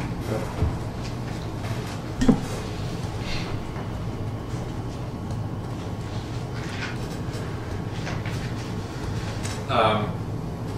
Yeah, so my understanding of this section is just that it just doesn't. It prevents us from being implicated if somebody else is discharging, but also complying with, to the letter of the law here in this bylaw. So if somebody else is found in violation of a stormwater permit and they come back and say, well, you issued yours, so why am I liable for it? It doesn't keep us liable. You still have to meet the conditions of your stormwater. Oh, I understand that. So it's limiting our liability. No, I understand that it's protecting the town, and I understand that. But it also specifically states that people who have valid permits that they're trying to comply with are not protected by the fact that they have valid permits to try to comply with. That would be requirements from an outside agency, though. They might be in violation of some DEP regulation that has nothing to do with the EPA permit, and we don't even know that that regulation exists, maybe. Well, but they're in violation of that, but it's part of a conveyance that was permitted by us under this bylaw. That just says that we don't take responsibility for that discharge just because we permitted it. It complies with our regulations, but it doesn't comply with DEP regulation X, Y, Z. Right, yeah, I get that. I guess I don't understand the... Yeah, I kind of don't get what you're trying to get at either. Concern. It is the way I read it, it seems like, I mean, I don't know what else, I really don't know what else to say about it. It just seems like it obviously protects the town, but it seems like it specifically does not protect people who are trying to follow the law. It doesn't say anything about somebody else's permits that they're in violation of. The way I read it, it implied that they didn't know they were in violation of our own permits, but they're trying to comply with the law. And, you know, they found out after the fact, and yeah, I mean, that happens. You know, stuff like that does happen. I understand that. It just seemed kind of unfair that, you know, that it would seem like if they have an active permit and they're trying to work well with these people, with the town, then it obviously behooves us, and I'm not saying that you guys wouldn't do this, to work with them and just make it simple. It does specifically say that the people that are mentioned in here are in compliance with our bylaw. So we don't have any beef with them, but they may still be polluting. Yeah. That's all it's saying. That's all it says. Yeah, I guess I'm trying to understand. Are you trying to say that the town should extend protections from liability if people don't follow other permits, I guess is the question? No, I mean, I can't expect us to protect people who are not following other people's permits. And that's what that means. That's what that specific section is talking about, though. It's talking about in regards to other permits, not our town permit. Or it's saying, or somebody discharges a pollutant to their neighbor's property and their neighbor sues them. Yeah, I understand that, but that's not what it says. It says this bylaw does not intend nor imply that compliance by any person will ensure that there will be no contamination, pollution, or unauthorized discharge of pollutants into waters of the Commonwealth caused by said person. Yeah. It doesn't say anything about any violating any other permits. Well, you polluting may violate some other. Well, I understand that could happen, totally, but it doesn't say anything about that. That implies. Well, I'm just trying to give an example of when this might kind of take effect.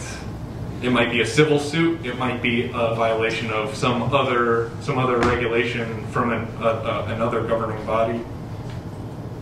Yeah. We're just saying that just because you're complying with this permit doesn't mean you're doing everything you need to do regarding pollution. No, I get that. Regarding preventing pollution. And that's what this is trying to say. Anyway, I think that's a lawyer question, right? Let's see. I'm going to get a couple more. One is 501.2.1A, which is just a typo. Say that again? 501.2.1A. Yep. It's the only place where you use AEA as opposed to authorized enforcement agency. Refer to that. And I was kind of curious about a couple of the exceptions, one being 501.2.2. Well, they're all in that. Number 3, runoff often have pesticides, fertilizers that are already causing downstream water issues. How do we rein that in while still allowing people to maintain their property? Sorry, which item are we? This is the. I see in the exceptions, but which one specifically? This one is number 3. Yeah. Landscape irrigation and lawn watering? Yeah. It's just water. It's just Yeah. water, that's not chemicals. But often they are already using fertilizers and pesticides. And But that- In that that's case, an it wouldn't be, education. some of that stuff with them. Yeah, and in that case, it wouldn't be a authorized non-stormwater discharge. If water was coming off of their property into our MS4 and we sampled it and it has pesticides in it, it is not a authorized discharge. And that probably phrase uncontaminated landscape irrigation. But yeah, the best way to address that would be public outreach, which we actually do every spring. I put out a responsible lawn and garden message as part of the MS4 permit requirements, advising people to limit fertilizer use and pesticide use and stuff like that. Right. And the last thing I have is number 16. And I realize why you're doing that, because fighting fires is obviously a situation where containing the water flow is likely dangerous to the firefighters and the instruction what they're trying to do. But this stuff is also super toxic. Yep. Generally, so how do we balance the need to protect the water supply from while also allowing them to do their job? I think almost all the time when they're doing firefighting, it's water, which may become contaminated after it's sprayed on a burning building. That's what I mean. But I don't think there's any really way to disallow that. Yeah, I don't know if there is either, but yeah, I don't know how we, Or treat it, or Yeah. contain it, or anything, it would cause an undue, and that's probably one of the reasons why, I mean, it's the reason why EPA allows you to do exceptions. Oh, sure. Yeah. You know what I mean? Because they can see situations where you aren't like a fire, you can't control that. Yeah. It's not controllable. So they have to be reasonable. No, I get that. And that's a reasonability. I'm just wondering if there was some way we could figure out to catch this stuff and still allow it to do it. You solve that, you'll make a lot of money. Oh, big time. Anyway, that's all I had. Madam Chair. Okay. Councilor Marquetti. Thank you, Madam Chairman, through you. My first couple of comments and just a couple of questions. As I've said before, and this is through you to the town manager, I consider this an unfunded mandate. They've already talked about all the staffing that we're going to have to do. It's going to cost the town a lot of money. The federal government is forcing us to do this. We should be on our state reps and to try and get some money for this. Second of all, on page 6, where it talks about towns, wetlands, and bylaws, this committee did vote on a wetland bylaw. And I understand, whether you're for it, against it, or indifferent, we did vote on it. And the fact that it's never come before the town council, I don't quite understand. I've been on the town council for 2 years now, and I've been told over and over again that anything that goes before a subcommittee has to go up to the town council. And the fact that it hasn't gone up to the town council, I'd like to know who is putting it on hold. Through you to the town manager, I'd like to know who's putting it on hold, because this committee did vote on the wetlands bylaw, and I would like to see it on the town council agenda. Second of all, Do you have the meeting date for when that was finally voted out of subcommittee? he was the chairman at the time. I don't have it with me. I don't remember offhand. I would say it would have been at least. Okay, well, maybe we're gonna have to look into some actual dates. I'd have to look for it, but it was a long time. That's a point well made, Councilor McKenna. Right. On page 7, under the following land disturbances activities are exempt. Why would the town be exempt? Through you to the town manager. Why would the town be exempt from this bylaw? Where are you? I'm on page 7, under applicability, section part B. The following land disturbances activities are exempt from the requirement of this bylaw. Number 1.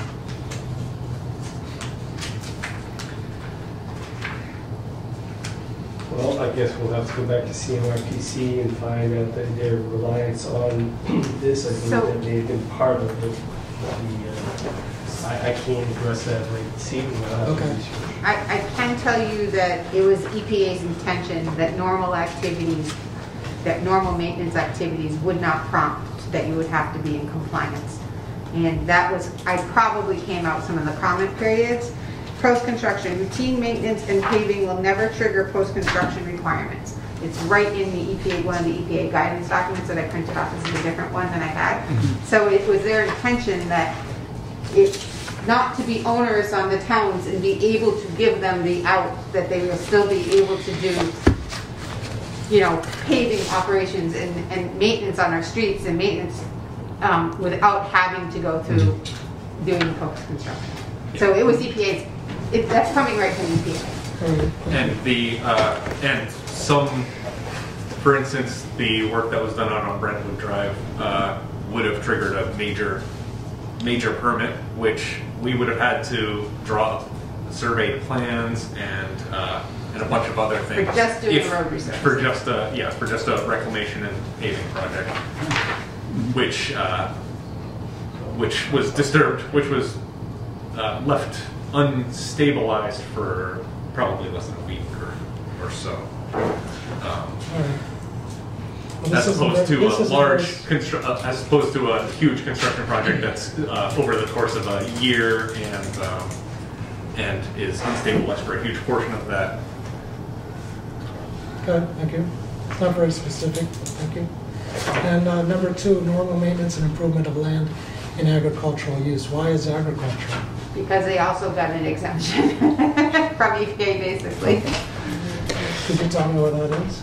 Because if they plow more than an acre, they would have to have a construction general permit from the EPA, and they have to go through a major stormwater, so just to plow their field.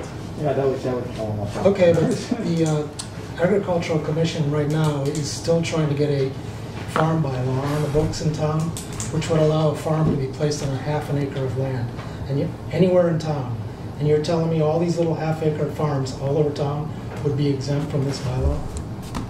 I think it should be a little bit more specific, according to state law, where a farm is specified as 5 acres or more. I don't know. I think if there's a half-acre farm and they want to rototill it, they should be able to. No, well, this farm bylaw they want to pass also allows cattle, pigs, horse manure, all kinds of things. I'm pretty sure that's dead now. The bill that died. I don't think there's any chance of that coming back.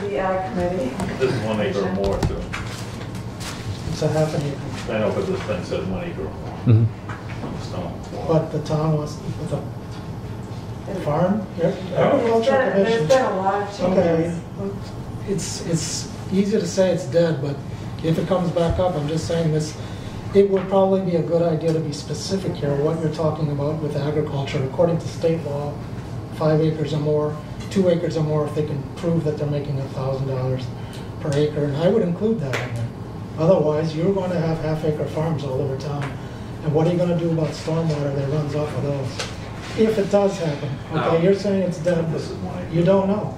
It also, this, from my reading of this, it doesn't necessarily exempt them if they're discharging pollutants to our MS4.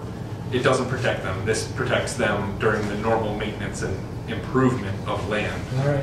Famous last words. Thank you.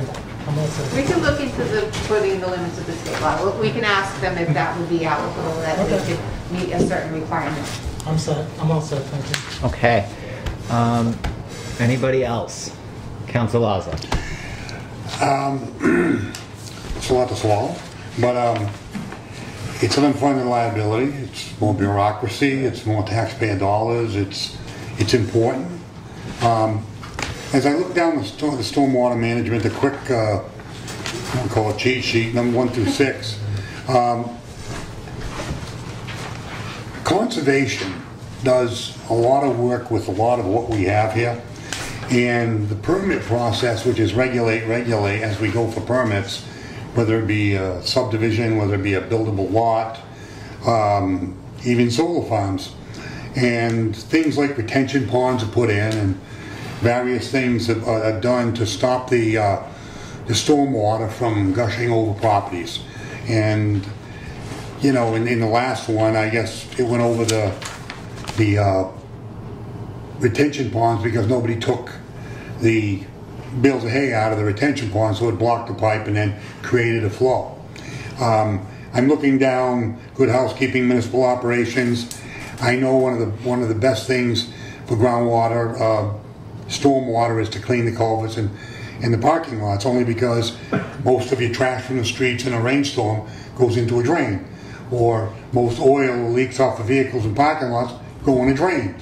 So when you talk about stormwater management, I know on the construction sites, I mean, I was on one the other day, Rumsey was on the job enforcing the flow, making sure that the property didn't get washed into the river.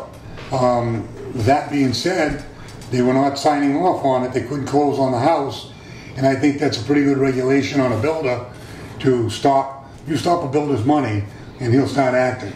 You don't need a fine for something like that. They'll hop to it. We've always worked with the bales of hay and various other things. I look at the parking lot on Mill Street that Bob Patton put in. Retention pond, flow areas. We had no stormwater management plan, but it seemed like that was a pretty good job. Yeah. But usually when businesses do a job, they're held to the letter of the law, and things usually happen pretty well. For Southbridge, when we, not too long ago, the big thing was sump pumps being put into sewer lines, and the homeowner could go in their basement on a 3-decker and they'd do it, and it would constantly go in. And the thing is, it's an expensive ordeal for the town to treat water that is not sewer water. But there was a thing called a smoke test back then, and we used to do smoke tests and find out if there were open pipes in there where they would just hang the pipe. I mean, we've been battling a lot of this for generations, and again, it's important, but to what extent is it important? I know that when you go for a building permit or you go for the conservation, there are all kinds of regulations that overlap a lot of what you're going to be doing. So for me, is this a do or die document? I think we got to watch out what we put in there, but at the same time, I think that there's a lot on the books right now that deals with. I remember when we built the high school, I'll never forget it, when they had a reclamation of water because we took so much of the footprint of the lot with the building that they had us put in an excessive, it's almost like an upside down septic system, and it took up quite a bit of the land, but it was supposed to be re-energizing the water back into the earth. That being said, the regulations that we deal with in construction is unbelievable, and the fines or the penalties shut the job down, especially when you have a runoff on a construction site. That's like rookie. You know, you have a construction site, take care of it when you start the project. When you go onto a driveway, put the stone in so you don't run into a public way. Make sure the water doesn't. I mean, this is a lot of common sense, but I'm sure you run into contractors that are always trying to get away with something to save some money. And I agree with you that a lot of our sites here, because we have so many streams and so many, will fall into a conservation. This is just another layer to catch the ones that don't.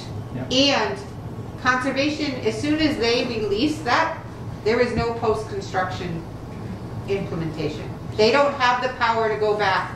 Say that you know, the example that you use that has the really nice functioning stormwater basins at Green Meadows. Yeah. Say that in 10 years they leave and somebody else is in there and they do no maintenance on that stormwater system and it gets completely clogged with sediment and now it's overrunning and going into ours. Mm-hmm. This gives us the ability to say you're in violation because you didn't do your maintenance.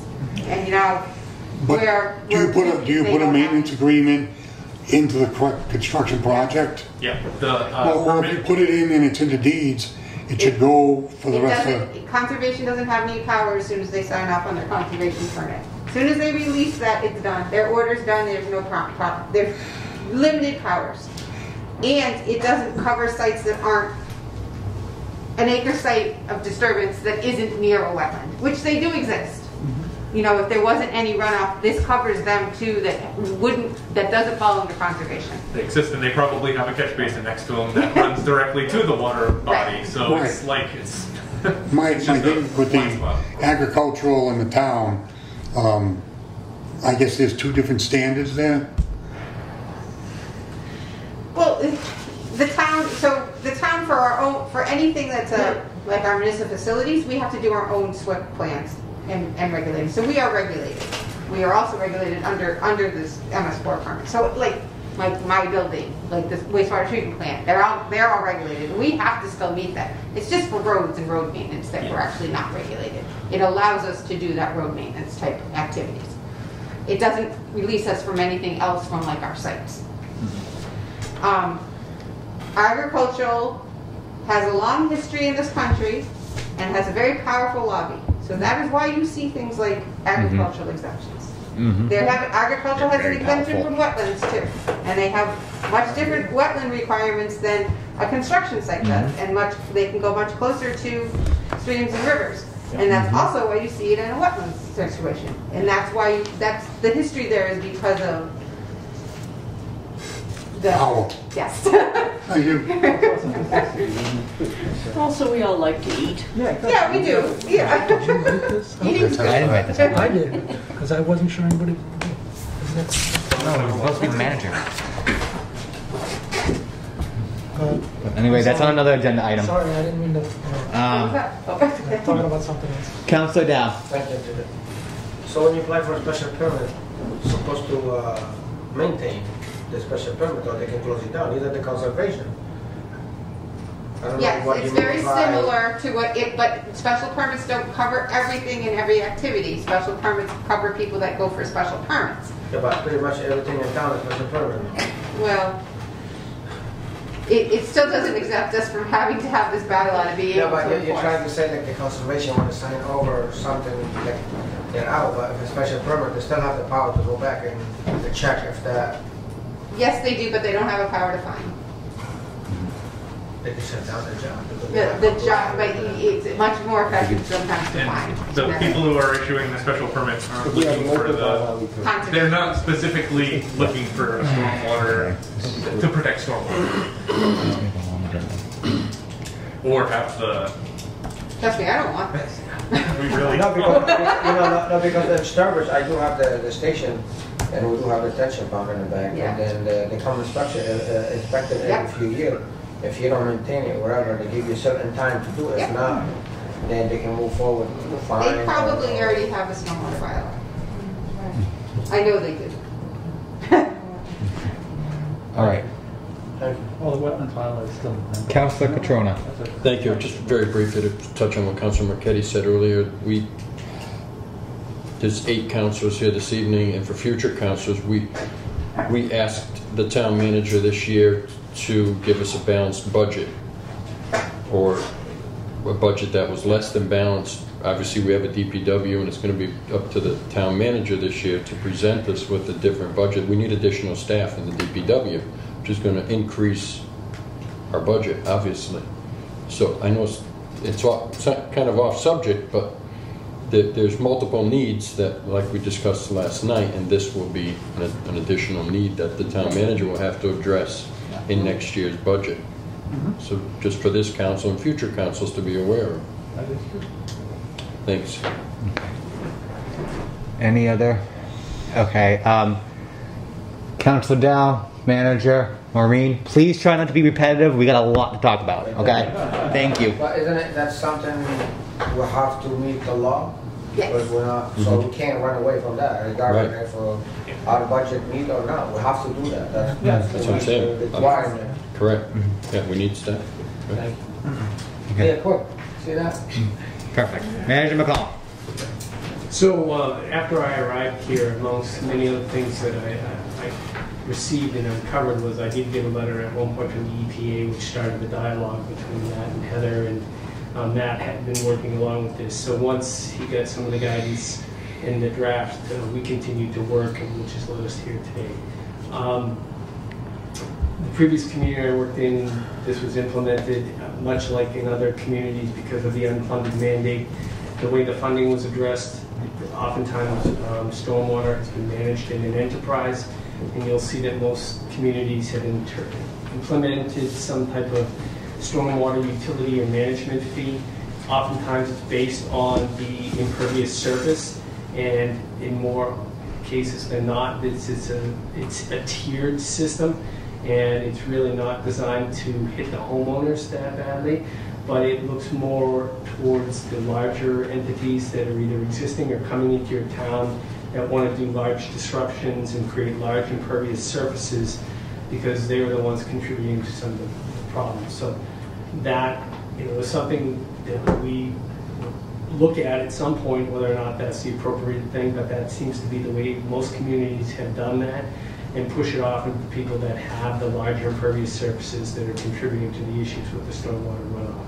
So this is something we're trying to move along. I know there was a question about ARPA funds. Some of the ARPA monies that are designed for infrastructure can be used, but I don't know at this point we could be using that to assist homeowners. But if we have drainage projects that were related to stormwater and correcting issues, we could probably find a way. Again, we would have to look at the specific criteria. And I know I'm bouncing around, but those are some of the questions that came up earlier, and I just wanted to make sure we touched on it. Thank you, Mr. Manager. Maureen. Okay, I'll make it quick. I was glad to see the vernal pools definition there. I would only add to it because water is not evident in a vernal pool for most of the year. I would add that it is identifiable by the plant and hydric soil composition, even when the water is not evident. I'll be happy to send that to you guys. And I would suggest having a citizen or two on the stormwater advisory team, because you have public education and outreach here. They might be, they might suggest some good things and be able to educate you, like say you get somebody from the school system or something as your citizen. Thank you. Certainly welcome a citizen member. I think probably the reason why we didn't include one is so that we could plan meetings during the day without any consideration for somebody that doesn't have a full-time job with our town. But I'm not against citizen member. Citizen Member Shea. I think this question is probably too soon, but the question in my mind is businesses who have huge parking lots. I don't understand how they're going to be. I know my driveway drains improperly. There's, if you'd like to donate, I'd be happy to take a donation. That if my small driveway is draining improperly, how are we going to deal with, I mean, I'm watching the nursing home is just building a brand new, huge parking lot. And I'm thinking, I'm going to this meeting tonight and we're going to talk about stormwater, and I would not be surprised if it was that over. And I know, I think it's probably too soon. The question is more implementation. Yeah, and existing situations, unless we identify them as a source of pollution, so we might sample an outfall and say there's a problem somewhere upstream, and then we follow it until we get to this parking lot where there's a bunch of oil all over the place and they're draining. We might have to take action on something like that. But generally, if a parking lot is built without deep sump catch basins and stuff like that, it's not a problem until they go to redevelop it, and then we want them to comply with stormwater handbook regulations. So if they're building a new parking lot, that new parking lot would have to meet the stormwater The handbook new regulations. regulations. Right. And, you know, if they're modifying an old one, then we'd want them to upgrade it. But if it's just sitting there as existing and it's not causing any contamination, like that there's not oil or something, like or something illicit, something that's really like Nothing sending off any bells. Right. Then it just sits there like it is. Okay, I think that kind of answers a whole lot of the questions that people have had about, you know, people's sump pumps and all of that, that if it's not... Correct. I mean, we're going to have different programs. Some pumps are like their own little special entity under the MS4, and we'll kind of have our own little special program for some pumps, but it's secondary to having the regulation that says that we can regulate them. You know, and then we get into how you implement. Yeah, and that's what I thought. The parking lot issue was one of those to be determined. Yeah. Thank you. Any other questions, discussion? It sounds like we're not ready to send this up yet. I think we need a little bit more. I'm ready to send it. You ready? We have to. Well, yeah, because there was stuff they have to correct before Yeah, there's a little that we all bit- brought up. There was a lot of things brought up tonight. I want to give them the opportunity to actually flesh it out before and come back again Well, before. I mean, that's up to you and the town manager if you want to take time, or you want to do it during the town council meeting. No, I mean, I know I'm gonna have to, they asked me to send them mine now. All right. And they're fairly expensive. I think, especially, I guess I would. I mean, we're already out of compliance. What's another couple of weeks to figure this out and get this right? To be quite honest. No, but we would love to be able to say, we have a deadline because we are required to put our annual report in very soon, and it would be very When's that due? helpful. We'll be reading it 3 times, right? So you have time during the reading it. Next week. Yes. Oh, we'll never make it for that. Yeah, that's not going to happen. As we go through. Yeah, I guess that's going to be what we have to do. I mean, we have the motion and the second on the floor for sending it up. I mean, we can already say that we went to 3 times. subcommittee. We can say that we've already been to subcommittee, which is the first step for us to have the bylaw read. So we can say that. That's in a rush. What I would say is, instead of us, most of the comments were more like logistical and wording things. That is not going to be very hard for us to address. I didn't find a lot of technical questions. It's more like, can you add this to the runoff pool? Sure, that's not a problem. Can we talk Well, about would you this be able more? to follow up with Councilor Marchetti's request about on the Well, there's the agriculture and the wetlands bylaw. but yeah, that's not- or the The wetlands bylaw is not going to hold us up, and the agriculture is literally that I'm going to show him in the regulations where the exemption is. That's not that hard. Okay. Okay. But maybe not for Monday. Maybe for the following week, which is October. Or do you have another one coming? 4th. It's already October 4th. I'm like. Yeah, so not the one on the 27th, but the one on the 4th? Maybe that's to give us a little more time to get it to the point where we're happy with the reading, and if you want us to come back right before that just to kind of go, this is the changes we made, we can redline this and do that, or just submit it back to you. Because that gives us like a week and a half. You know, it gives us some time. Okay, so recommend it, and then the chairman just kind of holds on it until we can get the changes. Okay, is that okay with everybody? Just on the process, if we're going 3 readings, the intent of the 3 readings is that it can be amended at any time. So if you're working on it as a council, the chairman would handle the meeting once you send it up, and send it up in its rough form, say, as is. And then Gus wants to amend that, we can amend that at any one of those readings. So I think time-wise, if we're trying to accommodate a schedule and we want to accommodate some changes, I think we could do that in those 3 readings. You wouldn't have to come back to something. But then we would have if you're willing to do that. I mean, that would be something we would have to formally amend, or we could just let the chairman wait and that until the meeting on the 4th, get the final copy with all the amendments made. That would be a lot easier. I think that would be much easier than going through and trying to amend We're it. still going to have chances to make other changes. Okay, so That's fine. Okay, so we have a motion and a second to recommend this to council. Do we have any further discussion? Seeing none, all those in favor? All those opposed? Are you opposed or? Yes. You're yes, okay. Yes, I think we should All wait. those abstaining? You're abstaining, Ms. Shea? No, I think we should wait. Okay, so you voted no. I'm voting no. Okay. So, let the record show is 3-1 to recommend to council. Okay. Provided with the changes, yeah. What's that? Now we're being taxed on rain. All right, everybody. Soon you will be. It'll be here. Agenda item number 8. Discuss the Mullins. Hey. Come on, we have a lot to get through. No side conversation. Discuss. Yes, Just a quick point on item number 7. I talked about stormwater bylaws and I don't think we have time or the brain power to deal with rules and stuff like that. Well, considering, yeah, no.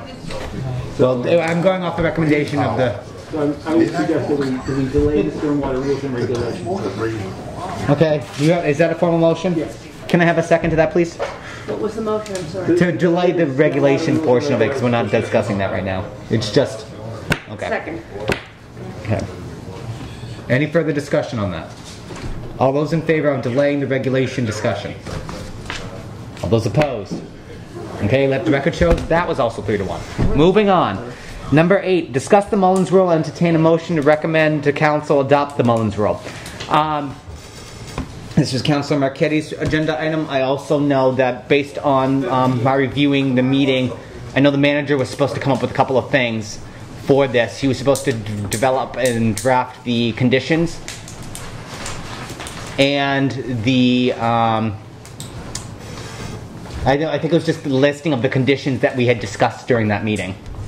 So, Madam Chairman, I took those list of conditions and I sent them to the town council, and he gave me that response that I quoted to you on whether or not they were acceptable.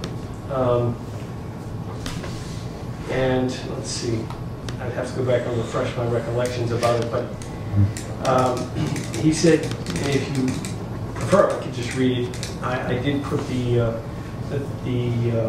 conditions that we wanted, and he just wrote to the town manager, the statutory codification, the so-called Mullins Rule is a local acceptance statute which may be accepted by the vote of the town council. In my opinion, the town council's vote to adopt the local acceptance statute cannot be subject to the qualifications. It must be voted either to accept or not accept the statute. Be advised, however, that the general law does allow municipalities that have accepted its provisions to enact a bylaw establishing minimum additional requirements for the attendance at any scheduled board, committee, commission hearing. In his opinion, the conditions set below may be included in such a bylaw. Okay. Finally, I note that the statute is accepted without qualification. It does not require that transcripts of all public hearings be made. Rather, the statute includes the option of listening to an audio or a video recording. Again, in his opinion, the absence of the law or charter requirement, the chair has the authority to decide the manner in which the meeting is recorded, as long as the recording is sufficient to allow missing members to make the required certification. So at that meeting, we looked at the conditions that the chairman shall have the choice of recording by audio or video, which he says we could do by a bylaw, and they will be kept until the statute of limitations, and any individual member may invoke exemption no more than 3 times per year. So based on his email to me, which I forwarded to you, it sounds like we should vote up or down the Mullins Rule and then afterwards pass a bylaw that just further codifies those 3 conditions. Okay. And then the chairman would indicate the preference whether it's going to be audio or video recorded, because it was the intention of this body not to use transcripts. All right. I think based on that, my view is based on the way the agenda is written. I would be okay with taking a vote tonight on the Mullins Rule itself, and then coming back for further development of the or the bylaw or regulations, however we decide to do it. I guess it sounds like bylaw is the way they're recommending we do that. Yeah. And then we'll go from there. We've discussed this to death. Is there anything new that has to be added? No. No. Just one technical thing is that as far as the motion goes, I think we should cite Mass General Law, Chapter 39, Section 23. I'm okay with that. Okay. That's just a friendly one. All right. Any further discussion? I'm sorry.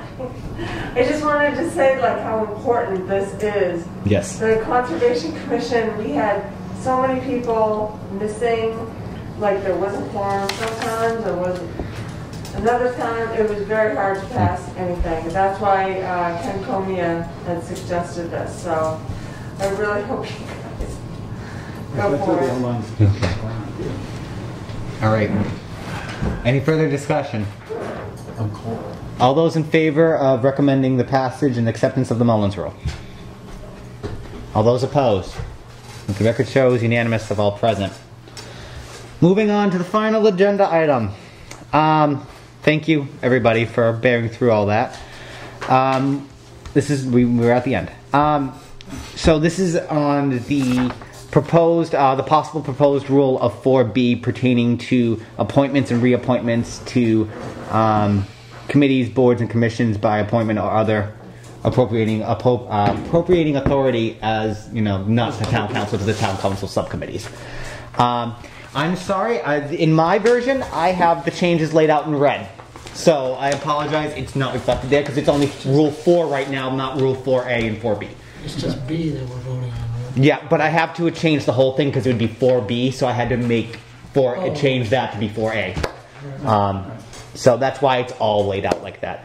I'll read based on my conversations with all of you at the last meeting, this is what I have drafted. For Rule 4B, all committee, board, and commission appointments and reappointments by the town manager or appropriate appointing authority shall be reviewed and vetted by the subcommittee of the Southbridge Town Council best fit to review the applicant before such appointment is sent to the full town council for confirmation. I think it's pretty clear that all we're trying to do is make sure we're vetting, reviewing, and going through the process, and we now have a clear defined process in a way we didn't before, so that way it's not just left up to style, it's not inconsistent. This is the way we do things, this is the way we want to operate our government in Southbridge. Any questions, comments, changes that people want to recommend, or did anybody have any issues with the proposed language I have drafted up? No? Talked about it all last week. Okay, wow. Oh, God, wow. I'm holding up the meeting, Jackie. Keep going. All right. Well, I did just post discussion on this tonight, so I will bring it formally next time for a vote because I did not post it. I thought we would have more discussion. So, next meeting, prepare for this to be a formalized vote. Because I ruled on one item that I wanted to amend it, to change it, to allow for a vote on something else, I'm going to apply that across the board and try to be fair in my ruling, even if it does apply to me. We just voted to send it to Monica. Yeah, but it says right in it, discuss and make recommendation. So that's why we did Make a recommendation to send it to the town council. I would rule that out of order because I didn't post it. That would just be my thing. I'm sorry, I'm a stickler. So. Big hurry for it, are you? It's not a big rush for this. Yeah, no, that's why I want to do it proper. So, with that, if there's no other problems, I will bring it up at the next meeting, and we're on the last agenda item. Motion to adjourn. So moved. Okay, all those in favor? Have a good night, everybody. Wait, you don't get to vote on this. Let the camera know that this doesn't count. I voted twice.